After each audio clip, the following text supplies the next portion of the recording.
Bem, gente, vamos agora a um problema resolvido, onde vamos calcular o campo elétrico e o potencial no interior e na região em torno de um material condutor. Vamos então ao nosso problema. O enunciado do exercício.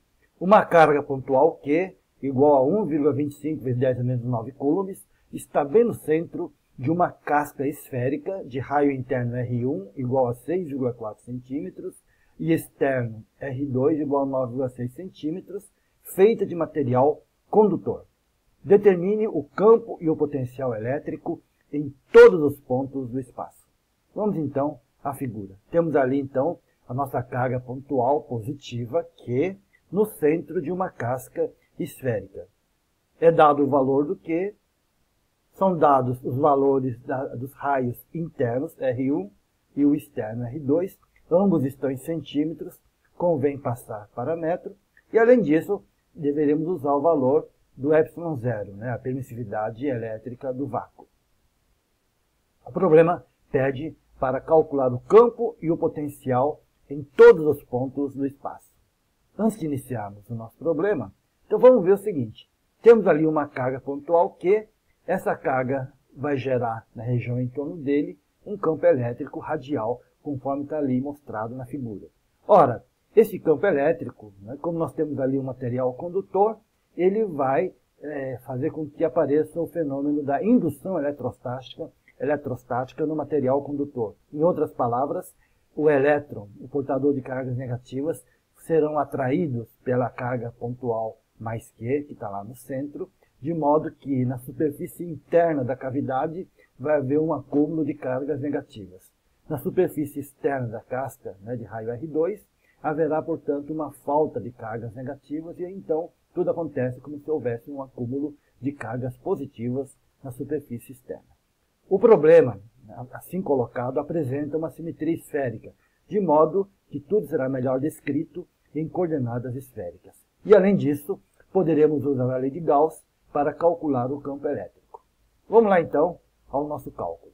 Primeiro, o campo na região interna da casca, lá dentro da cavidade, R menor que R1. Da lei de Gauss, temos ali a expressão para a lei de Gauss, a superfície gaussiana, nesse caso, será uma superfície esférica de raio R menor que R1, portanto está lá a nossa superfície gaussiana, uma superfície esférica amarela, o S, de raio Rzinho. O campo elétrico vai ser radial, a normal superfície gaussiana também será radial, e o elemento de superfície lá da integral ds em coordenadas esféricas vai ser R2 seno θ, dθ, dφ, onde R2 seno θ é o jacobiano das coordenadas esféricas. Vamos então ao nosso cálculo, colocando então tudo em coordenadas esféricas, colocando o R2 para fora, porque ele não varia, nada varia em R, só é integral só em θ e φ. Na integral em φ não há nada que varia com φ, portanto é 0 a 2π em dφ. A integral de 0 a π de seno θ dθ, a integral em φ vai dar 2π, já vimos isso várias vezes. A integral de seno θ dθ vai dar 2, e agora precisamos definir quanto vale a carga total no interior da superfície gaussiana. Temos ali a superfície amarela desenhada, lá dentro, no interior, só temos aquela quantidade de carga pontual Q maiúsculo que foi dado no problema. Portanto, resolvendo tudo isso, o nosso campo elétrico vai ser Q sobre 4π ε0 R ao quadrado. Vetorialmente, lembrando que nós já vimos no início da discussão, que o jeitão do campo elétrico ele vai ser radial, então é só colocar uma versão radial, colocando os valores numéricos que foram fornecidos, temos aí então o valor do campo elétrico lá dentro da cavidade. É o nosso valor E1. Vamos agora na região da casca esférica, entre R1 e R2.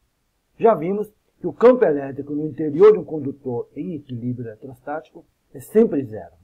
Isso é interessante, porque se a gente vê da lei de Gauss, significa, portanto, que a carga no interior da superfície gaussiana, essa superfície esférica azul, de raio R entre R1 e R2, temos ali a carga pontual mais Q no centro e aquele conjunto de elétrons que foram trazidos para a superfície interna da nossa casca devido à indução.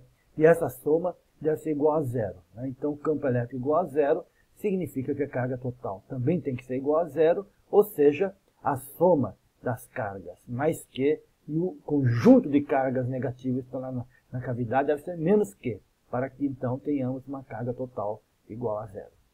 A quantidade menos de carga menos Q é induzida na superfície interna, consequentemente, na superfície externa está havendo essa falta de menos Q, portanto, na superfície externa temos uma carga Q espalhada pela mesma. Vamos agora ao cálculo na região externa casca, R maior que R2. Novamente, usando a lei de Gauss, agora a superfície gaussiana será essa superfície esférica verde de raio R maior que R2. Temos as cargas Q, que é no centro, a carga induzida menos Q, a carga induzida externa ali mais Q, de modo que a soma vai ser igual a Q. Novamente, usando a lei de Gauss, o cálculo é semelhante, idêntico ao caso no interior da cavidade. O campo elétrico vai ser Q sobre 4πε0 R ao quadrado, novamente na direção radial, e substituindo valores numéricos, chegamos ao valor do campo elétrico do lado externo, que é o E3. Assim, temos o campo nas três regiões. Vamos agora ao cálculo do potencial elétrico. Adotando o potencial nulo lá no infinito, o potencial no ponto R qualquer seria dado pela integral menos a integral do infinito até o ponto R de E dl. Já vimos isso nas aulas anteriores. Na região lá dentro, nós temos o E1, como nós já calculamos anteriormente. Na região da casca, o campo E2 é zero. E na região fora da casca, também nós calculamos. E agora, nós devemos usar esses valores de E1, E2 e E3 para fazer o nosso cálculo do potencial elétrico. Então, vamos inicialmente calcular o potencial elétrico no ponto R maior que R2, ou seja, um ponto externo à esfera.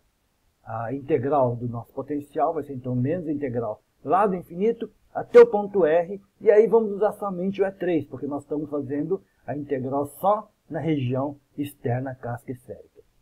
O E3 nós calculamos, o dl vai ser na direção radial, lembrar que o campo elétrico é conservativo, então qualquer caminho serve, e vamos escolher então o caminho mais vantajoso, que é aquele que tem uma integral mais fácil, que é o caminho na direção radial. Então dl seria dr r chapéu.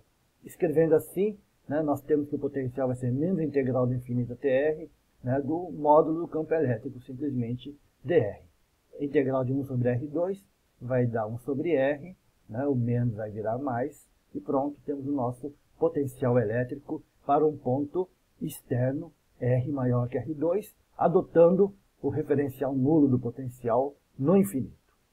Agora, num ponto interno ali, da casca, o R entre R1 e R2. Lembrar que agora devemos integrar do infinito até a superfície R2, usando o campo E3, que é o campo que vale do lado externo. E a partir do R2 até o ponto R, lembrar que nós estamos usando o campo na região da casca. E mais ainda, lembrando que o E2 é igual a zero, fica simplesmente aquela integral de infinito até o R2 do E3. Novamente, fazemos a integral, o único ponto que tem que lembrar é que o extremo de integração vai do infinito até o R2. E aí temos o valor do potencial, onde o R2 foi dado e, portanto, o potencial na região da casca entre R1 e R2 será constante e vai valer 117 volts. Agora, num ponto lá dentro, o R menor que R1, no interior da cavidade, nós devemos integrar, já viemos do infinito até a casca, lembrando que na casca o potencial é constante, vale 117, então só falta integrar da superfície interna da casca até o ponto lá da cavidade, que é o Rzinho. Lembrando que o potencial, tanto no interior da casca, quanto nas duas superfícies, externa e interna da casca, é sempre o mesmo e vale 117 volts. Usamos agora a expressão E1 do campo no interior da cavidade, fazemos a integral de R1 até o ponto R, e ao fazer isso, obtemos o valor do potencial variando com R, então 11,2 sobre R, menos 58 volts, que era aquele valor que era no interior da superfície da casca esférica. Esse é o problema, por hoje é só, e obrigado.